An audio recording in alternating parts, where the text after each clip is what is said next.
tous, bienvenue sur ma chaîne Caraïbes Entrepreneur. Je me présente Hervé Paulin. Donc cette chaîne est pour tous ceux qui désirent entreprendre, qui désirent investir dans la Caraïbe et dans les Antilles en créant leur entreprise, en créant leur business.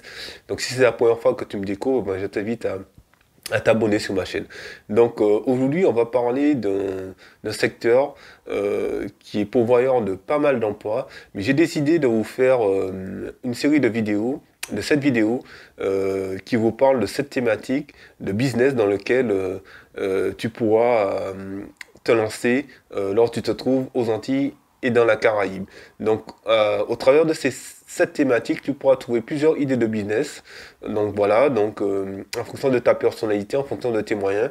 Donc c'est des idées qui te permettront au préalable de réfléchir et voir comment tu peux le mettre en place là où tu te trouves aujourd'hui. Donc on va parler du premier business, c'est le secteur de l'agriculture. Donc l'agriculture, c'est un secteur qui est pourvoyeur de pas mal d'emplois. Et vous savez que on a besoin de nos agriculteurs, on a besoin de nos maraîchers parce que un pays qui n'a pas d'agriculture, ben, c'est un pays qui meurt tout simplement. Donc dans l'agriculture, on constate qu'il y a pas mal d'opportunités, il y a pas mal de choses qu'on peut faire très simplement, voilà. Et donc là, je vais vous présenter une idée de business que je vous avais présentée dans une ancienne vidéo. Donc c'est la location de parcelles de terrain. Donc pour les particuliers, donc dans cette idée, tu recherches un agriculteur ou quelqu'un qui a de la terre agricole. Et donc voilà, donc je crois la terre agricole, un hectare de terre, tu peux la louer entre 3 000 et 5 000 euros, mais bon, après ça dépend de là où tu habites, voilà, donc il faut se renseigner.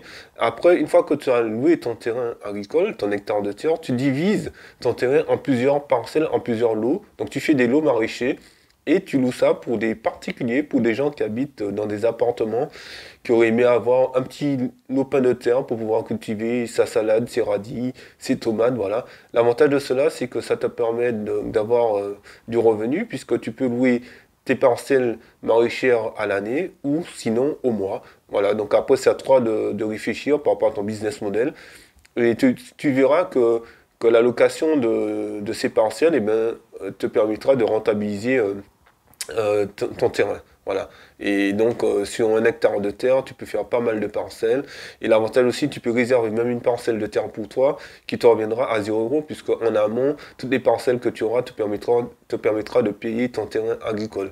Donc, l'avantage de ce système, c'est-à-dire que ça te permet aussi de créer du lien social entre les gens. Donc, les gens peuvent venir avec leurs enfants, ils peuvent échanger, ils peuvent discuter.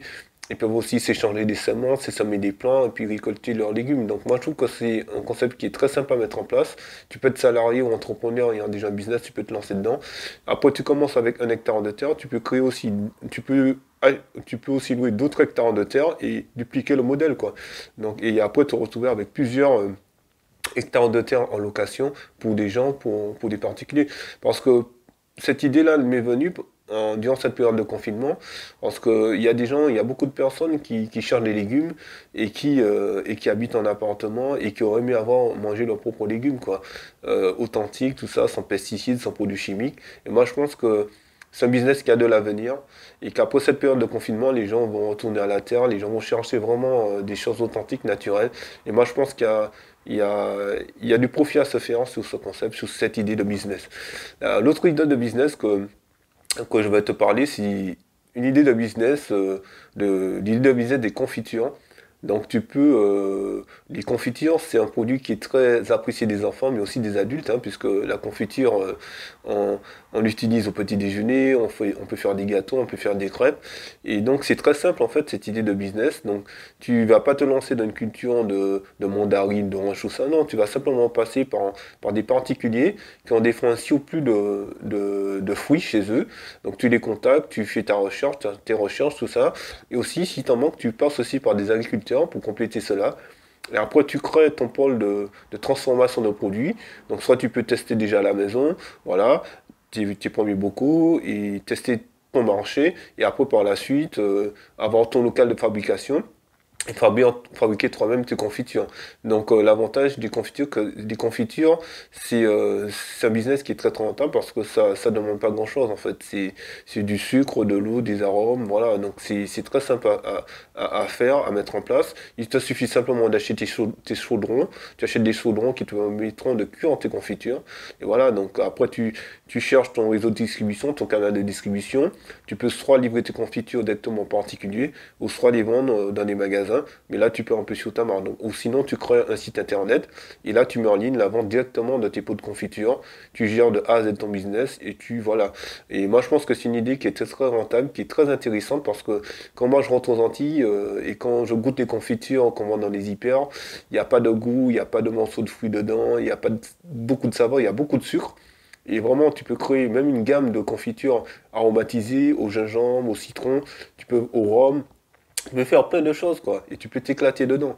Donc, après, une autre idée dans la confiture que tu peux développer aussi, c'est faire des confitures aussi pour tous ceux qui sont diabétiques. Parce qu'aux Antilles, dans la Caraïbe, il y a beaucoup de personnes qui font du diabète. Tu peux te lancer dans un business comme ça. Donc, tu travailles avec un nutritionniste ou un diététicien, voilà, qui va te donner le basique, en fait, du taux de sucre qu'il faut mettre dans tes confitures.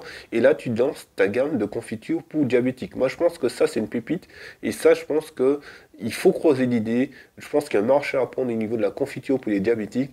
Et, et voilà, je pense que c'est si tu te lances dans une idée de business comme ça, je pense que il y a de l'avenir, il y a de quoi faire chez nous parce que les gens font attention à ce qu'ils mangent, les gens, le sucre aussi diminue la consommation de sucre. Moi, je pense que c'est un business qui a de l'avenir.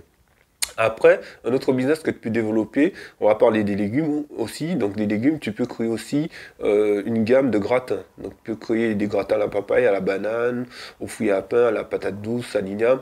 Donc, toujours pareil. Donc, tu travailles avec des agriculteurs qui produisent tout cela, ou des particuliers aussi, hein, qui ont peut-être un surplus. Et là, donc, avec ton laboratoire, tu fabriques tes gratins. Voilà, donc tu peux soit les faire frais, soit les faire surgelé, donc en fonction de tes désirs, de ton marché. Aussi, tu peux te travailler aussi avec un pôle agroalimentaire, je crois qu'il y en a dans les îles, et qui vont te donner des conseils sur la transformation d'un produit. Moi, je pense que c'est une idée qui est très intéressante. C'est une idée à prendre, à creuser en tout cas. Après, une autre idée aussi, c'est-à-dire que tu peux te lancer dans la fabrication de frites, des frites 100% entières. Donc, tu veux fabriquer des frites d'igname, des frites de patates douces, voilà, donc tu peux t'éclater dans ça. On fait bien les frites de pommes de terre. Et moi, je pense que les frites d'igname, c'est quelque chose qui... Il y a de la valeur, il y a un business dans ça, il y a un business à se faire, sachant un peu des frites de pommes de terre, tout ça. En plus, la patate douce et la pomme de terre, voilà, si je crois bien, c'est des tubercules, donc c'est pareil. Voilà, donc je pense que c'est un business qui est rentable. T'as pas de transformation de produits, c'est juste prendre tes légumes, on te les livre en fait, les laver, tac tac, les éplucher, les couper, les mettre en sachet et puis après boum les mettre les mettre en congélation quoi. Donc voilà, donc c'est une idée qui est très simple à mettre en place. Il faut te renseigner aussi sur les normes, tout ça. Mais je pense que il y a de l'avenir dans ce business. Un autre business que tu peux développer aussi, c'est les piments. Donc les piments, tu peux te rapprocher vers un agriculteur qui produit des piments. Et puis tu peux lancer ta gamme de piments confits, quoi. Tu peux même aussi lancer ta gamme de piments confits, agrémentés à différentes saveurs. Ici en France, les gens sont très friands de ça. Je pense que aux Antilles aussi, les gens peuvent être très friands de ça. Et puis tu peux aussi créer aussi ton piment sous forme comme du ketchup quoi tu vois, donc tu peux créer de la pâte à piment, tu peux créer voilà, tu peux même créer du piment mélangé avec des épices, du piment mélangé avec du curry, tu peux t'éclater quoi, tu peux vraiment faire plein de choses avec ta gamme de piments confits, tu peux créer du piment en sauce, voilà, tu peux créer du piment concentré, tu peux t'éclater en fait avec le piment. Moi je trouve que c'est un produit qui a une forte valeur ajoutée et c'est un produit qu'on consomme, hein, qu'on consomme partout, à la maison, dans les restaurants, dans les hôtels, voilà quoi. Donc moi je pense que c'est une idée à creuser, le piment. Il y a aussi une autre culture tu veux te lancer dans une autre culture aussi, c'est la culture de la vanille. Donc voilà, mais là il faut avoir la technique, tout ça. Mais la vanille a une très forte valeur ajoutée et c'est un produit qui est très très apprécié. Et il n'y a pas beaucoup de vanille, de culture de vanille, je crois, chez nous, en Martinique, en Guadeloupe. Je ne sais pas s'il y en a beaucoup en Guyane, mais je pense que c'est une culture à développer. Tu as la culture aussi du cacao. Le cacao, tu peux développer une culture du cacao parce que le cacao aussi a une très très forte valeur ajoutée. Et c'est des produits nobles, c'est des produits sains qui sont recherchés dans l'industrie agroalimentaire, voilà. Et c'est aussi de bons produits.